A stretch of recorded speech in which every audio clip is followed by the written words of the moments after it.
자, 그럼 제도로서의 도시 설계 두 번째 강연을 시작하도록 하죠. 이건 우리나라 실제로 지금 있는 도시 설계 스케일과 관련된 어떤 법에 대한 얘기이기 때문에 실제 우리나라 법규에 대한 내용들이 들어와서 다른 수업, 건축법 및 도시계획 법규 수업의 내용과 좀 많이 겹쳐요. 그래서 상세한 내용까지 설명하기 시간이 부족하고 전체적으로 우리나라 법규 체계 내에서 도시 설계적인 스케일과 관련된 그런 목적과 관련된 법규가 어디 있고 어떻게 변해왔는가 그런 내용을 간단하게 좀 설명하려고 해요. 뭐 그랬거나 어쨌거나 어떤 체계의 시스템이라는 거는 전체를 파악해야지 부분을 이해할 수 있는 거지 부분만 떼어내서 이해하기는 어렵거든요. 일단 그래서 우리나라 법규 체계의 어떤 전체적인 흐름만 간단하게 살펴보도록 합시다.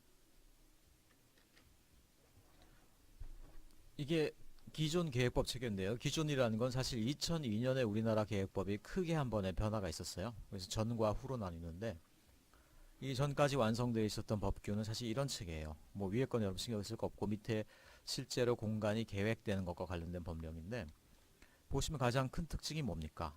가운데 절반 딱 잘라서 도시지역과 비도시지역이 지금 갈라지고 있다는 얘기예요. 구분되고 있다는 얘기입니다.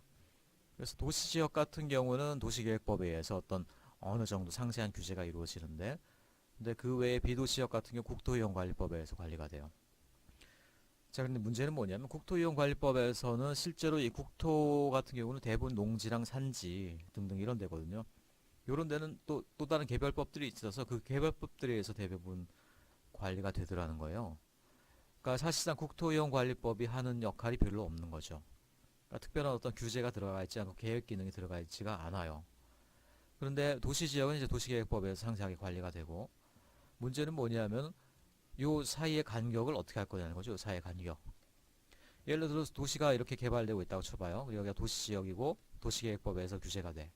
근데 바로 그 옆에 붙어 있는 비도시지역 어떻게 되겠습니까? 한 발자국만 벗어난 것임에도 불구하고 도시계획법이 적용되지 않죠. 허술한 국토이용관리법이 대상이 되죠. 하지만 개발 압력이 얼마나 우리나라 어느 땅을 가더라도 개발 압력이 많지 않습니까? 당연히 도시적인 흐름이 쏟아져 들어오겠죠? 개발되겠죠? 근데 개발되는데 도시계획법에 한 규제마저 없어. 어떻게 됩니까? 난개발이 일어나는 거죠. 그러니까 이런 것들이 도시 주변에 막 덕지덕지 붙는다고 쳐보세요. 기반시설이 없는 난개발이 등장하는 거죠. 그러니까 2002년 이전에 있었던 이런 계획법의 가장 큰 문제는 뭐냐면 도시계획법과 기타 국토지역 사이의 균열이 커서 난개발이나 어떤 이런 문제들을 해결할 수가 없었다는 거죠. 자, 그래서 그 대안으로 결국 2002년 이후엔 어떤 계획법이 등장하게 되었느냐. 가장 중요한 내용은 이거예요. 이제는 도시고 비도시가 없다. 그리고 모든 지역이지 계획에 의해서 개발된다. 선계획 후개발 제도다라고 그러는데 그 말은 뭐냐면 기존에 있었던 도시계획법이 이름은 없어졌지만 실제로 내용은 뭐냐면 도시계획법이 이제는 도시만 계획하는 게 아니라 도시와 비도시를 통합한 모든 국토지역에 다 적용이 된다는 얘기예요. 그러니까 이제는 비도시 지역이 없는 거죠. 그러니까 어떻게 됩니까? 모든 도시지역에 해당하는 도시기본계획이 전 국토에 수립돼야 돼. 그리고 요거는 뭐 별도의 어떤 또 다른 차원의 계획이니까 접어두고라도 그리고 이제 우리가 지금 바라보고자 하는 도시 설계 스케일, 건축물의 형상, 지역의 실제적인 장소성에 영향을 주는 그런 차원의 어떤 제도들이죠. 거기에 해당하는 제도로 이제 지구 단위 계획 제도라는 게 생겼다는 거죠. 그래서 요 두 개가 도시를 만드는 대표적인 두 가지 계획의 역할을 하면서 특별히 요 지구 단위 계획은 우리가 생각하는 어떤 얼번 디자인, 도시 설계 스케일의 어떤 계획을 전담해서 세컨드 오더 계획을 해주는 그런 계획으로 정착이 되게 되었다. 이렇게 여러분들이 이해하시면 되겠어요. 그래서 계획법 체계 내에 도시설계 관련 제도다라고 되어 있는데 일단은 가장 중요하게 지구 단위 계획 구역이 그 역할을 하고 있고요. 그 외에도 어떤 전체 법령 가운데 이런 요소들이 기존 도시설계 스케일과 관련이 있지 않느냐 이런 정도 얘기를 하고 있어요.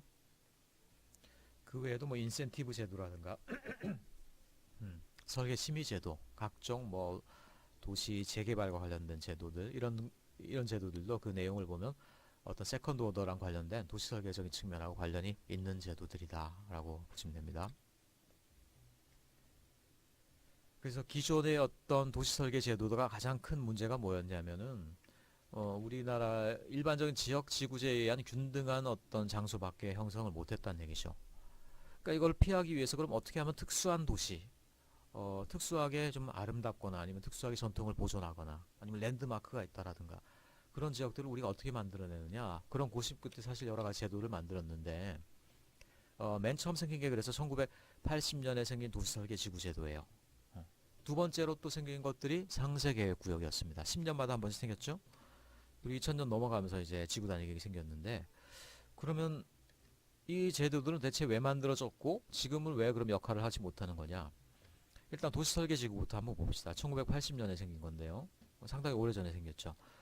얘는 뭐냐면 기본적으로 아까 우리가 배운 어떤 조닝의 여러 유형에 따르면 스페셜 조닝의 형태예요. 스페셜 조닝. 스페셜 조닝 같은 경우에는 특별한 한 구역에 적용을 하면은 그 구역에 해당하는 그 구역에서만 이 조닝의 역할이 나타난다라고 그랬죠. 그래서 뉴욕에 있는 여러 가지 특별 지구 형태의 존들, 뭐 링컨 지구, 피프트 애비뉴, 뭐 이런 것들이 그거에서 나타났다고 그랬죠. 그러니까 실제 어떤 그 역할을 하긴 했어요. 예를 들어 대표적으로 도시설계 지구제도에서 만들어진 것들이 서울의 해화동 있죠. 대학로, 우리나라 연극의 메카죠. 그리고 신촌, 홍대 앞이라든가 이런 어떤 대표적인 상업지역들 도시설계지구에서 그 상업 가루가 형성되긴 했습니다. 근데 문제는 뭐냐면 스페셜 조닝이다 보니까요. 이거를 적용을 해도 문제고 안 해도 문제예요. 적용을 하는 순간 어떻습니까? 그 지역에 많은 어떤 건축의 규제들이 지어지니까 땅 주인들, 건축주들이 싫어한다는 얘기예요. 막 소송을 제기하기도 하고. 그리고 그러니까 도시설계 지구를 잘하기 위해서 도시설계 지구를 적용을 하는 건데 그 적용하기 위한 저항이 만만치 않다는 얘기죠. 저항. 저항이 만만치 않고 특별한 형태의 지구가 되다 보니까 사람들이 전반적으로 특별한 거를 싫어해요. 왜냐하면 자기 부동산의 자유를 침해한다고 해서. 그러니까 한계가 있죠. 스페셜 조닝이다 보니까 적용을 해야만 나타나고 적용하는데 저항은 많고 그러니까 좀 어려운 한계가 많이 있는 거죠. 자, 그렇게 가다 또 이제 상세계획구역이라는 말로 또 이 대략 내용은 비슷해요. 특별한 어떤 블록 단위로 건축 계획에까지 영향을 미치는 상세한 공간의 어떤 디테일한 디자인까지도 건드리는 계획이다 이런 얘기인데 자, 이건 어떤 영향이 사실 독일의 영향에 의해 생겼습니다. 독일에서 베바웅스 플랜이라고 해가지고 실제로 상세계획구역이라는 이름의 어떤 계획 제도를 만들고 있거든요. 독일은 어떻게 되고 있느냐? 어떤 지역이든 상세한 계획이 먼저 존재해요. 그 상세한 계획이 심지어는 건축물의 형태까지도 많이 건드리고 있습니다. 그리고 그 계획에 있는 한도 내에서만 개발이 되는데 그 뒤에는 모든 계획 건축물의 개발이 그 계획에 의해서만 가능하다는 거예요. 그 계획과 다른 건축물은 기본적으로 허가가 되지 않는다는 얘기죠. 그러니까 말 그대로 상세한 계획이죠. 그래서 독일식 제도를 약간 이제 본따서 컨닝을 하면서 상세계획 구역이라는 걸 만듭니다. 근데 문제는 얘도 역시 스페셜 조닝이에요. 한계가 있죠. 적용을 해야지만 효력이 발생하는데 문제는 적용하기가 어려워. 반발이 많다는 거야. 어떻게 됩니까? 두 가지가 기본적으로 스페셜 조닝이라는 한계를 가지고 있죠. 자, 그런데 이 지구 단위 계획이라는 건 사실 그래서 앞에 나온 두 제도랑 내용상으로는 거의 비슷해요. 건축물의 디자인 또는 공간의 여러 가지 형태를 건드릴 수 있는 각종 가이드라인과 인센티브를 포함하는 계획이다. 그리고 조그만 소단위를 대상으로 하는 마이크로 플랜이다. 똑같은 내용을 가지고 있는데 가장 큰 이제 다른 점이라고 하면 얘는 이제 여기서부터는 일반적인 계획 제도가 되는 거죠. 얘처럼 적용하고 안 하고가 아니고 여기서는 이제 선계획 후개발 체계라는 2002년도 이후에 적용되는 국토계획법 체계 영향을 받기 때문에 그 계획법 체계에 따르면 선계획 후개발이거든요. 그러니까 모든 지역이 계획이 있는 후에만 개발이 되기 때문에 원천적으로 난개발이 불가능하다. 그리고 선계획의 역할을 누가 하느냐? 바로 이 지구단위 계획이 하는 거예요. 그러니까 지구단위 계획이 수립되지 않았다라고 그러면 개발이 불가능하다라는 그런 얘기가 이제 나오는 거죠. 그러니까 모든 도시의 어떤 공간이 변화되는 그런 사업들, 뭐 재개발이든 신개발이든 뉴타운이든 뭐든 이제는 뭐요? 지구 단위 계획이 무조건 성립돼야 되는 거죠. 무조건 지구 단위 계획이 수립되고 나서 그 이후에 지구 단위 계획을 토대로 건축물이 개발되게 된다. 어떤 그런 차이가 있다는 거 알아두시고 넘어가도록 합시다. 그래서 뒤에는 도시설계 지구제도하고 상세계획 제도의 어떤 특징을 쭉 써놨는데 뭐 지금은 이제 다 옛날 얘기니까 흘러간 얘기니까요. 응답하라 1980, 1990 뭐 그런 얘기니까 상세하게 이런 내용들을 알 필요는 없고요. 다만 지구 단위 계획 제도랑 크게 봐서 어떤 차이가 있었는가 요 연표를 보고 간단하게만 정리해 보도록 합시다. 사실 도시설계 지구 때까지만 하더라도요. 이게 도시 관련한 제도지만 그 소속법이 어디예요? 건축법이었어요. 왜냐하면 건축물을 건드려야 된다는 생각 때문에 건축물을 건드리는 어떤 건축법 내부에 이제 도시설계 제도가 들어갔다는 거죠. 어떻게 되겠습니까? 당연히 건축법은 도시계획법의 하위법이기 때문에 당연히 이제 도시설계 제도의 어떤 위상이 좀 떨어져 있는 거죠. 사실 상세계획 제도를 만든 건 내용상으로는 대동소이한데도 상세계획 제도를 만든다는 거는 사실은 도시계획법 차원으로 그 내용을 가져오기 위해서 사실 상세계획을 만든 거예요. 그래서 그 소속법이 어딥니까? 도시계획법이야. 근데 문제는 얘한테는 이제 도시계획의 권한이 주어진 거예요. 근데 도시계획 권한의 가장 중요한 점이 뭡니까? 좋은 지역지구를 지정하는 권한이란 말이에요.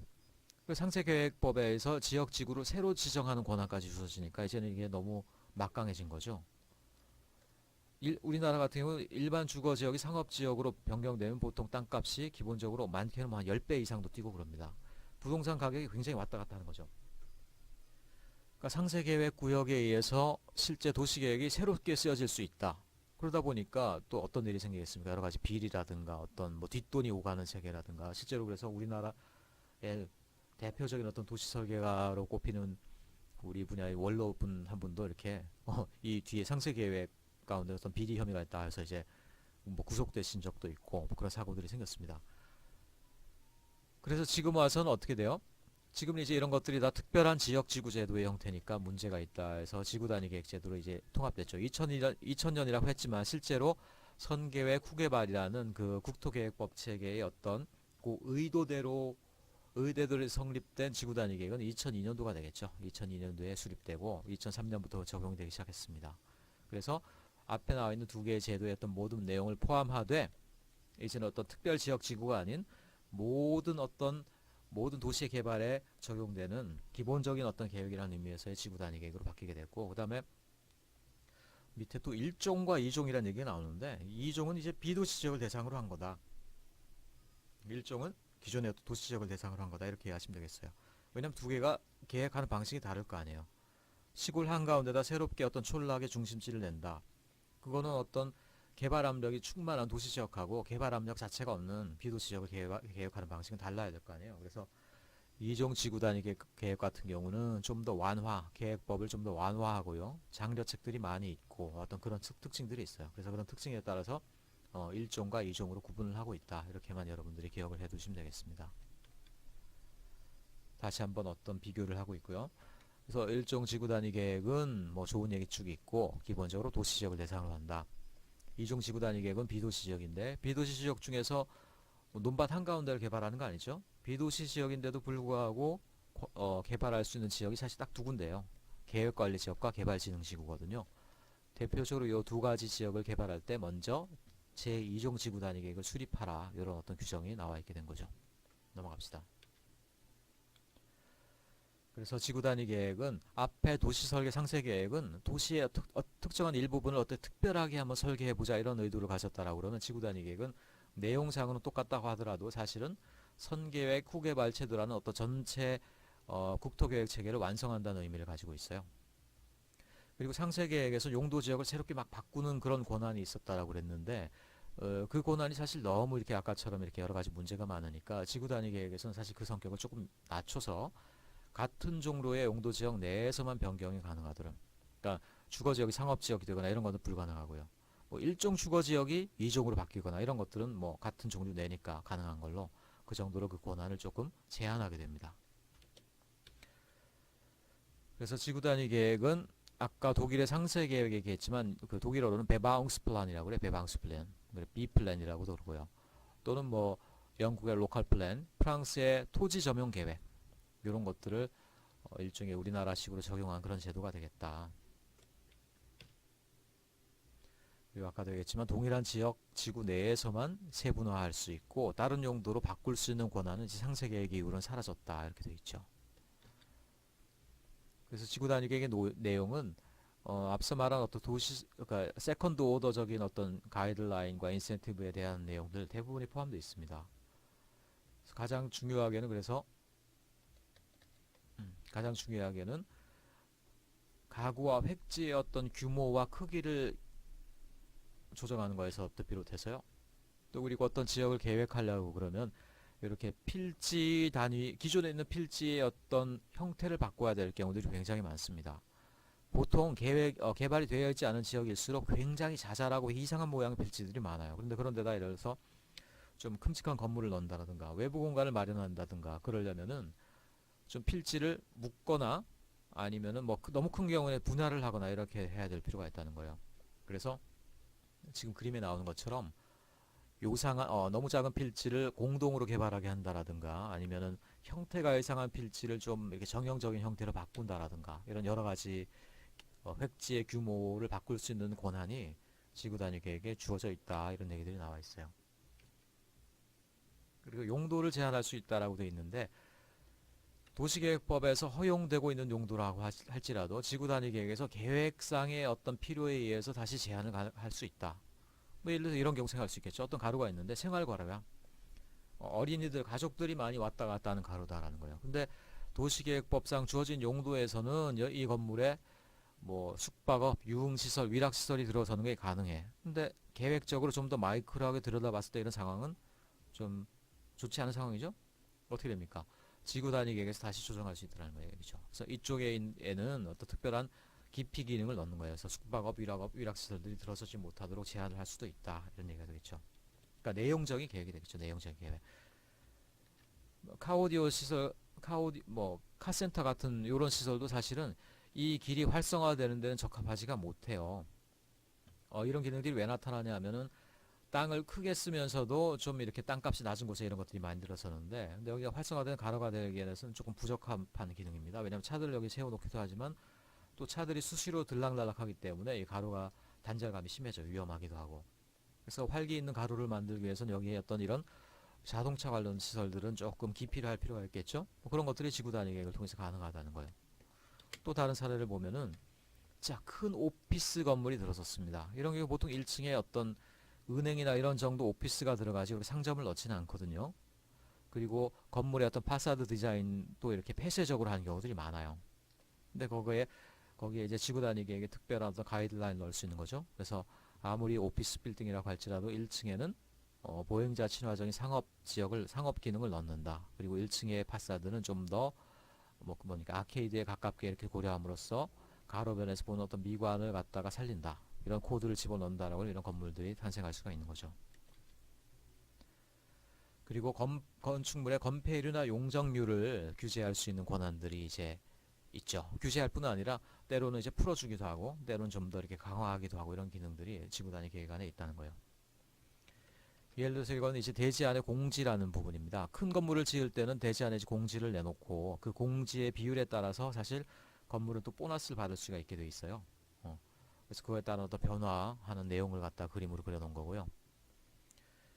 그래서 공지도 사실은 계획적인 묘미에 따라서 여러 가지 형태들이 가능해요.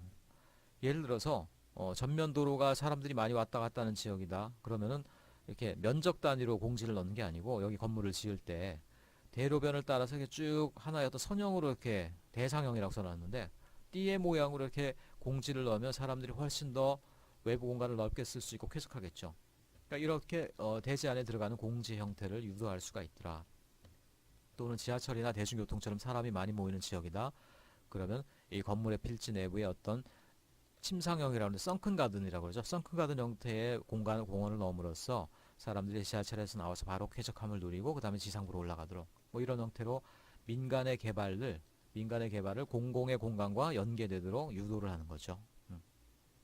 또는 어쩌다 보니까 여기 보행 공간이 굉장히 부족해. 보행로가 좀 넓어졌으면 좋겠어. 어떻게 돼요? 옆에 있는 건물에다 건축선을 후퇴를 시켜가지고 필로티를 만들게 합니다. 그 다음에 공개 공지를 필로티에다 두게 해요. 어떻게 됩니까? 필로티 내보면은 사실은 그 건축물의 영역 내기 때문에 사실은 민간의 영역이에요. 그럼에도 불구하고 공공 영역처럼 보행 공간처럼 이렇게 마음 놓고 왔다 갔다 할 수가 있다는 거죠. 이런 식으로 대지 안에 있는 어떤 공지를 공공 공간과 연계되도록 이렇게 디자인하도록 유도를 할 수 있는 것들이 또 역시 지구 단위 계획의 중요한 내용이다. 또 우리 건축물의 높이, 최고 한도, 스카이라인 조정 기능도 이제 지구 단위 계획에 주어져 있습니다. 이게 일반적인 도시의 모습인데요. 보시면 이런 도시의 지금 가장 큰 문제는 뭐냐면 스카이라인이 좀 많이 왜곡되어 있어요. 앞에 보시면 나왔습니다만 우리가 사선 제한이라는 게 있었죠. 도로 양쪽 끝에서 1.5대 1의 사선을 쏴가지고 그 사선 내부로 건물이 들어오게 하다 보니까 큰 도로변에는 이렇게 굉장히 높은 건물이 들어섭니다. 이렇게 이건 뭐 교보 빌딩인 것 같은데, 근데 거기서 바로 이면 도로만 가면 이면 도로만 해도 굉장히 폭이 좁거든요. 8m까지 떨어지는 것도 있습니다. 갑자기 건물들이 뚝 떨어지죠. 그러니까 이런 것들이 도시로서 바람직한 스카이라인이냐? 그렇지 않다. 그러니까 단면으로 뭐 이렇게 되는 거죠. 지금 너무 대로변에만 이렇게 건물이 스카이라인이 집중되어 있고 나머지는 너무 납작. 좀 이런 것들이 바람직하지 못하다는 거죠. 그러면 어떻게 하느냐? 지구 단위 계획에서 원래 계획상에서는 이렇게 주어진 것이라고 할지라도 지구 단위 계획의 스카이라인을 새롭게 이렇게 쓸 수가 있다는 거죠. 이렇게. 그래서 사선 제한이나 이런 것들을 별도의 어떤 지구 단위 계획을 통해서 대체함으로써 완만한 스카이라인. 이렇게 너무 대로변에 큰 건물이 있으면 그 이면도로는 굉장히 어두워지고 햇볕도 잘 안 들고 음산해지는 경향들이 있어요. 그래서 그런 것들을 이렇게 조정할 수가 있다. 이런 얘기들이 나와 있죠. 그리고 건축물의 배치와 관련된 사항이다 라고 쭉 나와 있는데, 배치라는 건 건축물하고 그 앞에 있는 도로나 외부 공간과의 관계에 대한 것들이에요.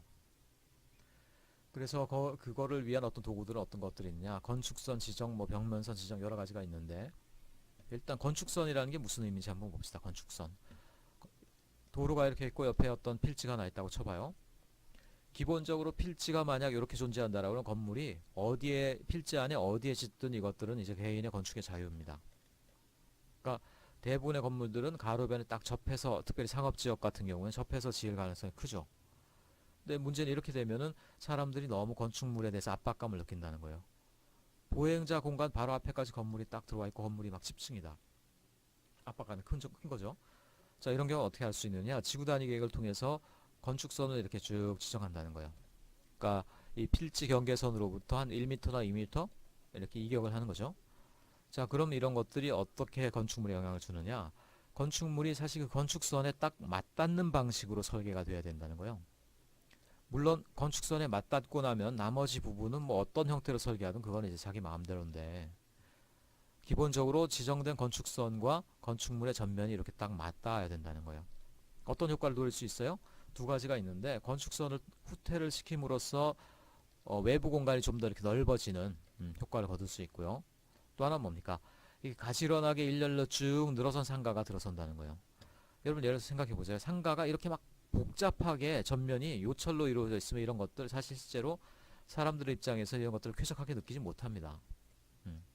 여러분 설계해 놓으면 이런 경우들이 있는데, 사실 상가가 상점이 이렇게 일렬로 쭉 있으면서 쇼윈도가 쫙 연속으로 되어 있으면 사람들이 보행도 편리하고요. 그 다음에 그것들을 이제 뷰잉하기도 편한데, 각각 개별적인 건축에 따라서 이렇게 들어갔다 나왔다 복잡하면 보기에도 좋지 않고요. 상업 동선이 굉장히 이제 원활하지가 못해요. 어떻게 됩니까? 그런 곳에 이렇게 건축선을 지정함으로써 건물을 일렬로 쫙 늘어서도록 붙여버리는 거죠. 특별히 자잘한 상점들이 있을 때는 그런 식으로 이제 건축선을 지정을 해야 될 필요가 있습니다. 지정. 자, 지금 말한 것들이 이제 건축선의 지정이에요. 자, 그럼 건축선인데 이번에는 건축 한계선이라는 건 뭐냐? 건축선 지정은요, 건축선을 지정하는 순간 건축물이 와서 딱 들러붙어야 된다는 얘기예요. 전면이. 파사드가 건축선과 일치해야 된다는 얘기예요. 근데 건축 한계선이라는 건 건축선을 이렇게 짚어놨다. 자, 이 한계를 넘어오지 않기만 하면 된다는 얘기예요. 그러니까 뒤에 건물을 띄어서 짓든 아니면 붙여서 짓든 상관없다는 얘기예요. 넘어오지만 않으면 된다는 얘기죠. 이런 것들은 뭐 상업지역의 전면을 일치시키는 그런 용도가 아니라 좀 외부 공간, 보행로를 좀 더 넓게 쓰게 한다라든가 건물 전면을 넓혀서 그런 용도로 활용되겠죠. 자, 이 두 가지 설명이 됐고요. 벽면 지정선, 한계선. 지정선과 한계선은 이제 의미는 아시겠죠? 그럼 벽면선이란 건 뭐냐, 이제? 건축선이 아니라 벽면선이란 건 뭐냐? 벽면선은 건축물의 어떤 특정 층에 대해서만도 적용할 수가 있더란 얘기예요. 건축선은 그게 아니라 건축물의 전면에 모두가 지정이 되는데, 벽면선을 지정하면은 어떤 특정 층에만 들어오고 나가게 건축선을 지정할 수가 있다는 얘기예요. 예를 들어서 이런 것들. 필로티형의 건물을 유도한, 잠깐만요. 새로. 필로티형의 건물을 유도한다. 이렇게. 어떻게 돼요? 1층, 2층 정도까지만 벽면선을 후퇴를 시켜. 그럼 되겠죠? 그런 다음에 그 나머지 그대로 놔둬. 그러면 어떻게 됩니까? 자연스럽게 알아서 건물이 튀어나오겠죠? 근데 요만큼 후퇴한 건 어떻게 가능했어요? 벽면선을 지정함으로써 가능했죠. 그러니까 요 선을 벽면선을 딱 지정함으로써 건축물 외부 공간이 어떤 필로티가 되게 하고 보행자들이 좀 더 건물의 영역 내로 가깝게 들어오도록 이렇게 법을 통해서 건물의 형태를 설계해 줄 수가 있더라는 거죠. 마찬가지 벽면선도 지정도 할 수 있고요. 한 개만 만들어낼 수도 있다는 거. 그러니까 이렇게 치면 건축물이 뭐 말은 안 되겠지만 층별로 예를 들어서 뭐 요철을 다르게 주는 어떤 이런 것들도 가능하다는 거예요. 이런 식으로. 벽면선을 다 다르게 지정하면은 이런 형태의 건물이 나올 수도 있다는 거죠. 이런 식으로. 자, 이런 것들이 벽면선은 차이다. 건축선은 건축물 전면 파사드에 다 적용되고요. 벽면선은 일부 층에만 적용되더라. 이런 정도만 여러분들이 구분하시면 되겠어요. 그래서 건축선을 지정하는 그림인데 보통은 이런 식으로 되어 있습니다. 건축선 지정이 쫙 되어 있고요. 그래서 사람들이 상업가로가 여기를 경계로 쫙 형성되는 거예요. 그런데 그렇다고 해서 너무 건축물이 완전하게 붙으면 디자인의 자유가 너무 줄어드니까 보통은 L1 플러스 L2가 이 필지 전체의 한 3분의 2 정도가 되게 하면 아유 전화가 왔네. 되게 하면 된다는 얘기죠. 잠깐만요. 예, 금주입니다. 예, 예. 예.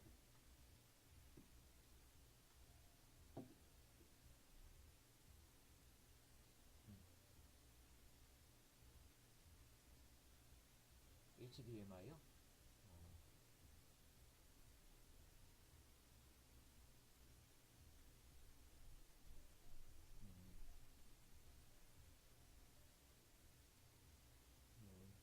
그럼 김두순 교수님하고 상의해보고 내일 오전 중에 확정하도록 할게요. 그러면 예, 수고하세요.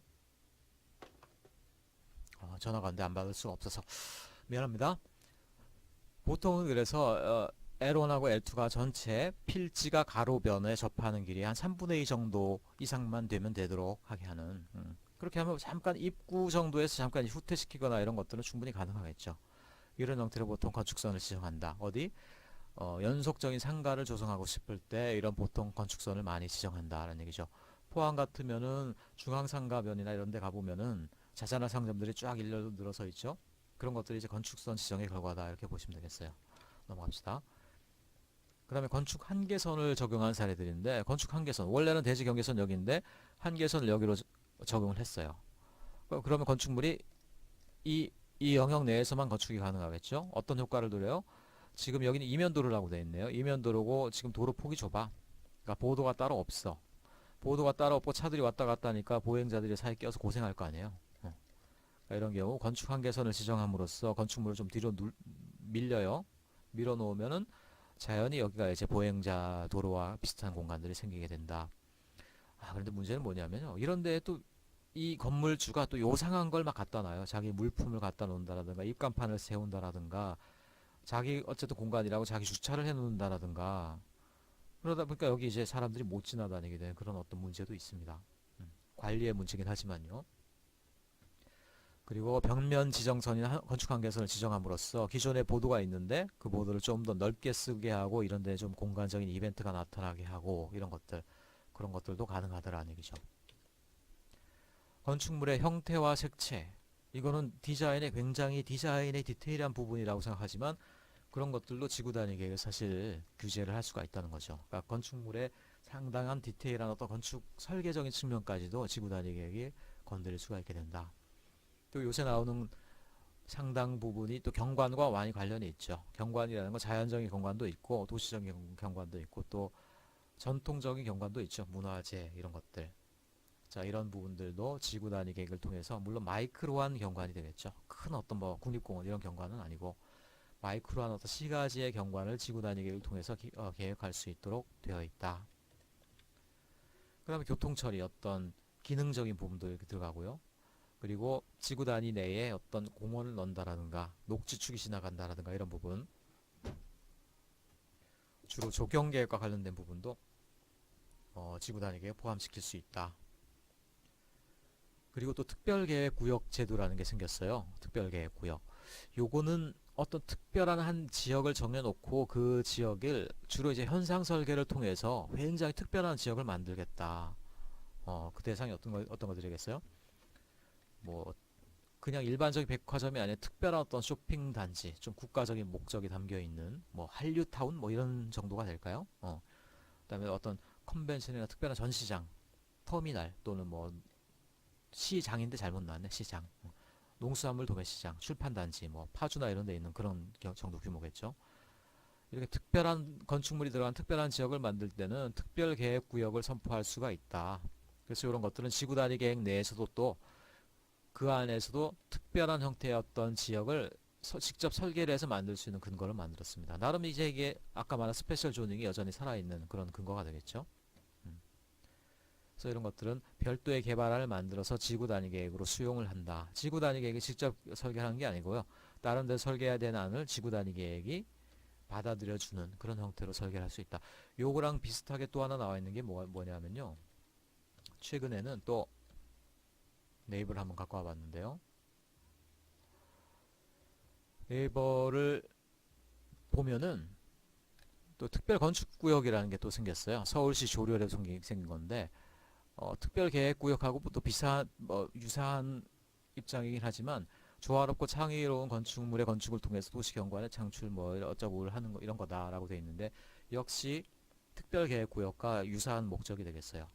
아직까지 이런 것들이 뭐 제대로 추진된 바는 없지만 어떤 현상안이나 특별한 어떤 설계안을 통해서 기존에 있는 법규를 좀 넘어서 가지고 굉장히 좀 랜드마크랄까 아니면 우리나라의 어떤 특별한 형태의 공간을 조성하고 싶을 때 지금 이런 뭐 삐까뻔쩍 우주도시 같은 이런 그림이 나왔는데 이런 특별한 형태의 건축물이 들어간 어떤 지역을 만들거나 그럴 때는 사실 기존에 있는 계획법이나 건축법으로는 어려운 경우들이 있을 수 있거든요. 그러니까 그런 경우 법규를 넘어서 어떤 특별한 계획안을 만들 수 있는 근거를 이렇게 특별 건축구역이라는 걸 통해서 이제 서울시에서는 두고 있습니다.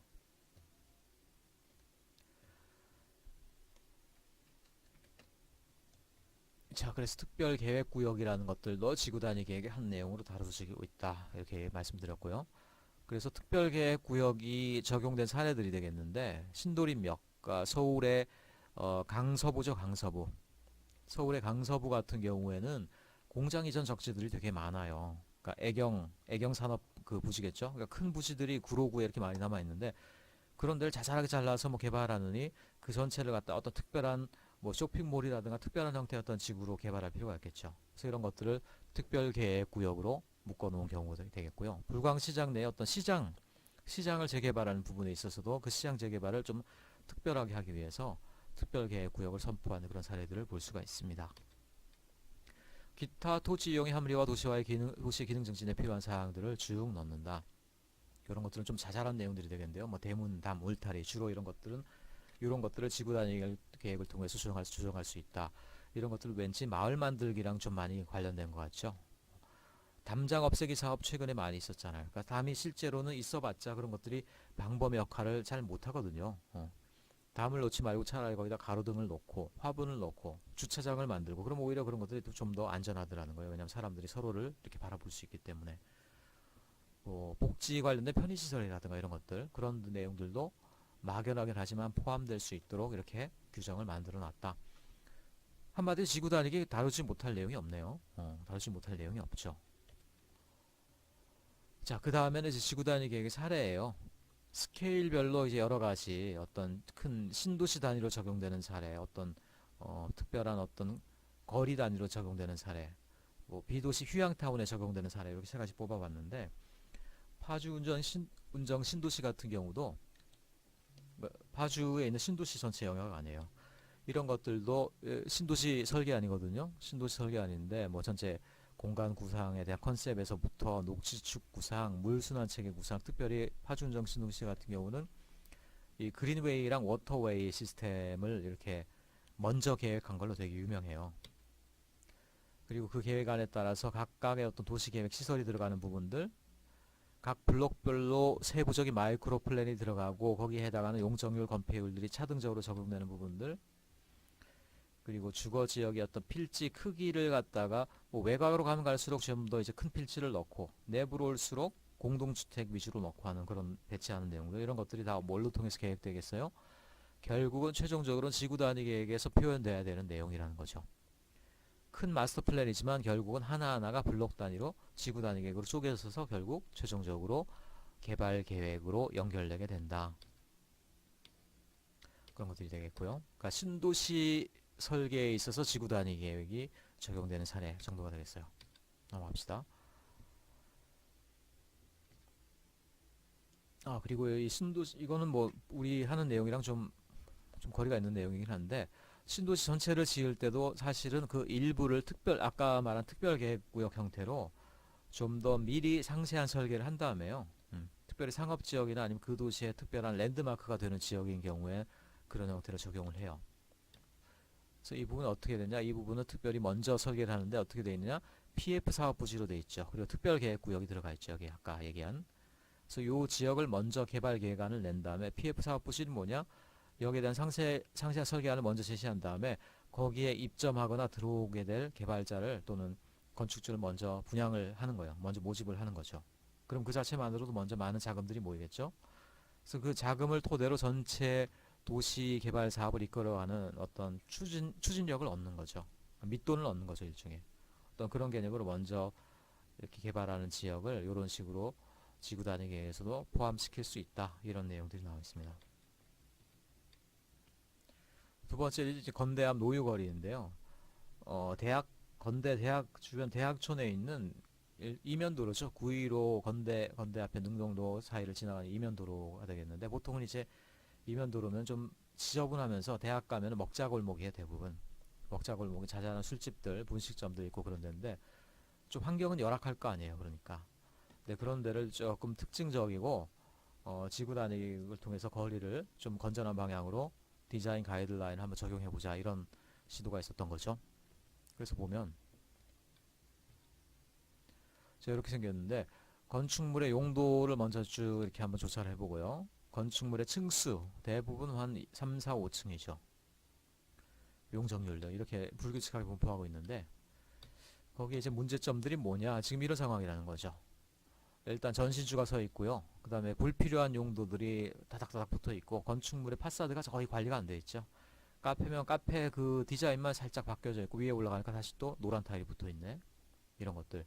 간판 뭐 어디 가나 너무 복잡하고요. 그 다음에 쓰레기나 처리 시설 제대로 돼 있지 않은 문제, 불법 점용 문제. 그러니까 사실 이런 것들은 공간의 형태나 구조를 바꾸는 차원의 설계라기보다는 공간의 어떤 이용 관리 차원에서 디자인이 되게 많이 있겠죠. 그러니까 그런 이용이나 관리라는 부분이 지구 단위 계획에 역시 들어갈 수 있다는 거예요. 그래서 어떻게 바꿀 수 있느냐? 일단은 건물별로 전체적으로 파사드 디자인을 적용해서 하나 건물마다 이제 한 건물마다 통일성 있는 파사드를 만드는 작업들. 그 다음에 돌출 간판을 좀 조정해서 3층 이하의 높이에만 적용하도록 하는. 그리고 1층은 언제나 이렇게 차양이 있으면서 왠지 가로에 있는 사람들이 쉽게 접근할 수 있는 형태가 늘 좋습니다. 뭐 폭이 있다라고 그러면 되도록이면 이렇게 앞에 테라스까지 나와 있는 것들도 되게 좋고요. 그래서 1층 부분을 어떻게 하면 보행 친화적으로 바꿀 거냐, 이런 부분들. 그래서 기존에 이렇게 돼 있는 건물인데 파사드 디자인을 좀 통일시키는 것만으로도 이렇게 좀 이렇게 정돈된 모습을 바꿀 수 있다. 또는 이제 건축물 진입하는 부분을, 지금 우리나라 건축물들이 대부분 그 집안고보다 좀 이렇게 많게는 1m까지 높게 만들어 놓는 경우들이 많아요. 그래서 문제는 뭐냐, 장애인들이 진입하기가 어렵고 보행자 입장에서도 불편한 경우들이 많거든요. 그래서 그런 부분들을 어떻게 하면 좀 더 완화시키느냐, 이런 얘기를 하고 있고, 건축물의 전면부에 이제 광고물을 통일시키는 작업들이죠. 그래서 이렇게 되어 있는데, 이런 것들을 이런 식으로 정원화했을 때 벌써 이렇게 분위기가 좀 많이 달라지지 않느냐, 이런 얘기를 하고 있고요. 이랬던 건물이 이럴 때 사거리 주변이 이렇게 될 수 있다. 그리고 바닥에 패턴을 넣어서 일방향 도로만 놓고 나머지 그러니까 최소한의 차선만 일방향 도로로 집어넣고요. 최대한 보행자 도로를 뽑아내서 거기다가 나름 가로수도 놓고 건물 전면에 이렇게 좀 더 여유 있는 보행 공간을 두고, 그리고 그 거리 진입부에 나름 이렇게 들어가는 입구에 해당하는 조형물을 놔서 그 거리의 어떤 아이덴티티, 정체성을 부여해 보는 거죠. 이런 계획들을 쭉 세우니까 그 자체만으로도 어느 정도 이렇게 지역이 정비되고 하나의 어떤 특징적인 거리가 탄생하는 효과를 누릴 수 있더라. 지구 단위 계획이 거리 단위로 적용된 사례가 되겠죠. 그리고 공간 자체의 어떤 새로운 설계라기보다는 공간의 어떤 이용 관리 차원에 대한 지구 단위 계획 사례가 되겠고요. 마지막으로 이제 비도시 지역에서 큰 관광 휴양 단지, 이런 것들은 아까 말한 어떤 제2종 지구 단위 계획에 개발지능지구라는 거랑 관련이 깊어요. 개발지능지구 중에 특별히 관광 휴양형이라는 유형으로 개발되는 지구 단위 계획이에요. 그래서 보면 비도시 지역이지만 휴양 관광 단지를 나름 이렇게 전체 토지 이용 계획도 그리고요. 근데 토지 이용이 왜 이렇게 둥글둥글하게 됐나 봤더니만 건물 모양이 이렇게 원형의 클러스터링형으로 돼 있어요. 그렇기 때문에 아마 그 용도 지역이 이렇게 된 것 같고, 거기에 따라서 어떻게 하면 이 골짜기 지형을 파괴하지 않으면서 자연과 잘 이렇게 적용된 휴양타운을 만드느냐, 이런 것들이 지구 단위 계획을 통해서 또 검증을 받아야 되겠죠. 민간에 의한 휴양 관광단지 개발이지만 결국은 제2종 지구 단위 계획에 의해서 이렇게 미리 계획되고, 이 계획에 의해서 최종적으로 설계가 되고 건축이 건축물이 개발돼야 되는 어떤 이런 과정을 보여주고 있어요. 이게 조감도 및 건축 예시가 되겠고요. 등등등등 이런 내용들이 지금 말한 제도로서의 도시 설계, 그리고 거기에 따른 실제 지구 단위 계획의 세 가지 대표적인 사례, 이렇게 보여드렸습니다. 시험 범위는 아니지만 여러분들이 나중에 어떤 도시 설계 또는 도시 계획과 관련된 제도를 이해하는 데 도움될 것 같아서 동영상을 이렇게 올렸습니다. 수고가 많으셨습니다.